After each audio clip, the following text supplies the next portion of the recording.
This game, the revenge game against the Colts, who turned them in during the AFC Championship game, something Robert Kraft and the Patriots paid a heavy price for. But Kraft is not holding a grudge against Roger Goodell. Here's what Jarrett Bell wrote in USA Today Sports. Last week, Roger Goodell was seen cordially chatting with Kraft during NFL owners' meetings in New York, a spirit that several executives maintain also existed behind the scenes. They also attended a dinner the night before the meeting with other owners in attendance.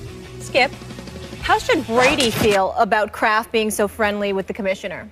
Stephen A., I believe that Tom Brady should be further infuriated about this relationship that has suddenly been rekindled just the way it was before. I think he will be infuriated by it. I hope it further fuels him to take it out on every opponent on their schedule, starting obviously with the Colts and finishing at the Super Bowl. But this speaks again, and again, I'm a Brady supporter, so forgive me, Stephen A., for beating this potential dead horse here. But I still don't think Tom Brady is getting near enough credit for the fight he just fought against the NFL, against City Hall, and won, winning the right, obviously, to play the first 4 games of the season for which he was about to be suspended. Remember, his coach never supported him from the start. Bill Belichick basically said, don't look at me, ask the quarterback. I don't know anything about these footballs. Remember the little speech he gave? My cousin Vinny's speech? No, don't ask me. I don't know anything about that. You guys got to ask Tom about that. Wow. So don't blame me. Don't look at me. Don't accuse me. Accuse him if that's what you want to do.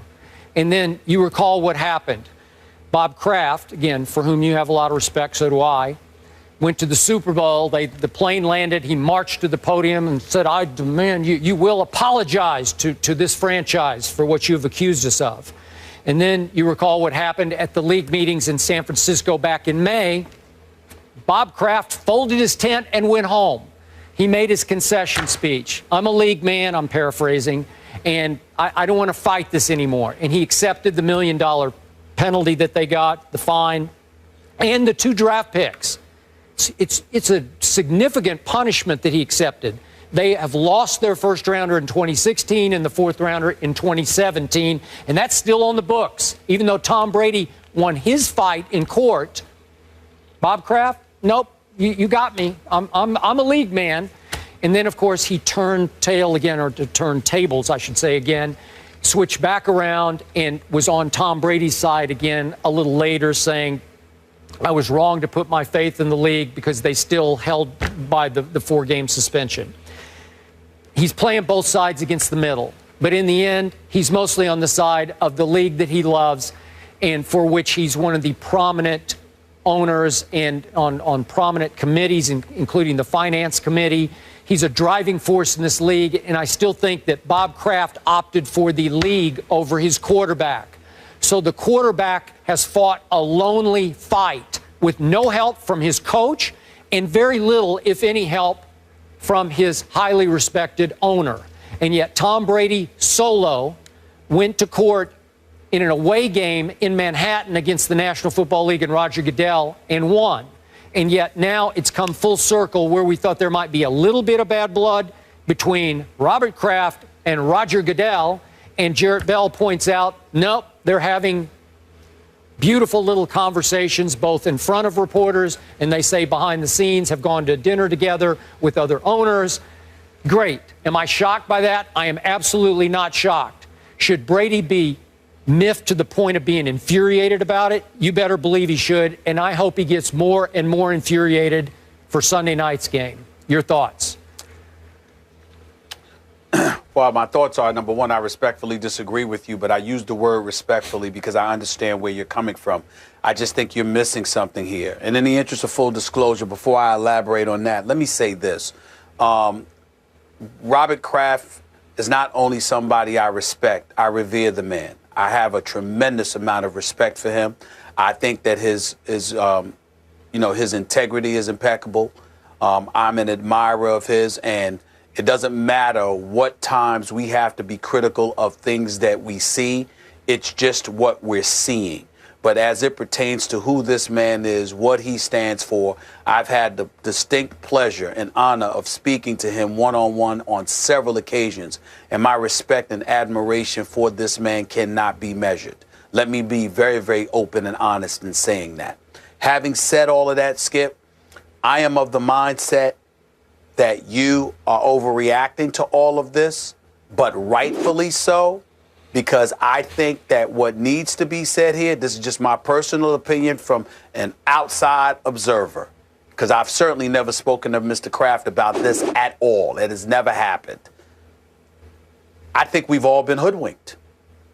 I think that the commissioner and the National Football League made it clear that for the sake of players and their complaints and some of the things they've said about competing against the Patriots and what have you, that it was made very, very clear to Mr. Kraft that, look, we have to do this. We have to be in pursuit of Tom Brady. You know what we're going to do. Just eat it up. We'll probably lose. It's much ado about nothing, but we have to go this route for the sake of the integrity of the league.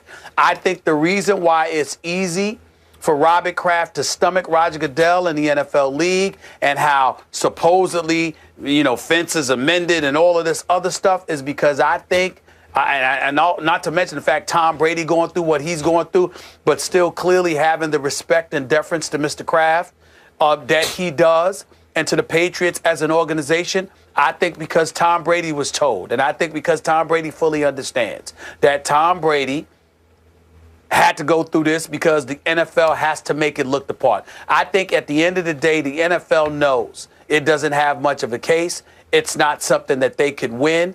I think all along, something of that magnitude ended up happening. Now, to be clear to you, Skip, I didn't always feel this way. But watching things unfold, the federal judge, the holes in the Ted Wells investigation that if Skip can see and I can see, certainly Jeffrey Kessler and the NFL Players Association was going to see, along with all of this nonsense that's been going on. I think the only reason it's gotten to this point, I've recently drawn this conclusion, the only reason it's gotten to this point is because so many players have said they feel like they're at an unfair disadvantage against the Patriots because the Patriots seem to be knowing what they're doing and the Patriots seem to be cheating. It's not just about Spygate. You got to remember, it was like 5 or 6 tapes that we were told Roger Goodell had that was destroyed during Spygate. Yep. And then, as my caller Carlton in Massachusetts religiously reminds me, because he calls in every day, Skip, to complain about the Patriots. I've never seen anybody fixated on being negative about a team in my life the way this guy is. But they talk about how there was more than 40 tapes that Roger Goodell had in his possession about Spygate and the Patriots, etc. So I think that when you hear NFL players regurgitating those comments, even by callers and by listeners and viewers and stuff like this, and you realize that there's some truth to it as it pertains to players in the NFL actually feeling this way, I think ultimately Roger Goodell and those guys knew that they had engaged in a losing proposition, but they had to do what they had to do to make it look good, which is why these guys can talk and still go about the business of doing NFL business, because it just seemed like something that was par for the course. Okay, I hear what you're saying. Now I ask you, put yourself for one moment in Tom Brady's shoes and realize that most of the NFL world believes that you cheated and you lied about it, okay?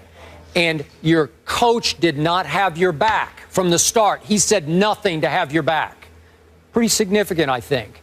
And then your owner had your back, didn't have your back, then sort of sat on the fence and kind of had your back a little bit at the end. Really? Well, I think the part that you're missing that I'm saying, Skip, is that if Tom Brady sat back and said nothing, I would be right with you.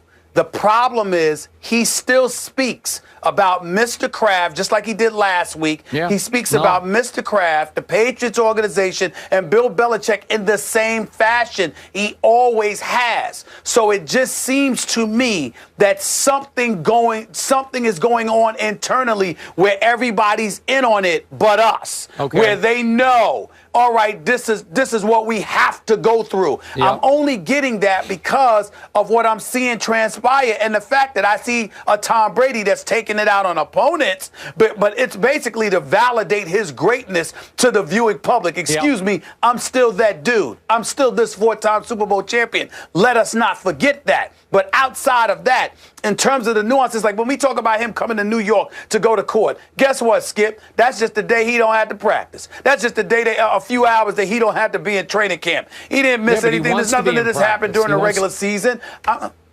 Yeah, I mean, nobody likes to practice more than this we guy. understand that, but I don't. Listen. Well, everybody, listen, Skip. I don't know anybody that loves to work more than you do, but you still take a couple of days off for Ernestine or somebody every now and then. Don't you? I'm just saying, everybody takes a day off. You leave and I have to leave. Yeah. Okay. Well, you're right about that. Okay. Because I'll be damned if I'm not going to take my days off. You're right about that. I know you are. So here's the point. We saw recently, I can't remember what game it was, Brady ran on the field before the game and gave Bob Kraft a kiss on the cheek. I forget when it was, but that's they still have a very close relationship. Yep. I get that. Tom Brady will never say or do anything to hurt his team or his franchise. He is the model citizen quarterback in that regard. I will bet you, though, privately, not pleased with the way he hasn't been supported. Because I've heard some of these things from... You can say... Okay. And I get where you're getting it from. I understand that. What I'm saying to you is that I don't, even if you don't say something to hurt them, you could be quiet. He does seem to be the same Tom Brady. The relationship seems to be the same as it has always been. Now, if it's not, then that means Tom Brady is putting on a damn good acting job. And if he's putting on that good of an acting job, who knows where else he's used his acting expertise. All right. So let's keep that in mind. All right. Here we go. We got to go to break. But right or wrong, guys, at the end of the day, it's business. So they have to put their differences aside. What does the NFL make? Over $11 billion a year? Yeah. Okay. Did you guys see that catch last night?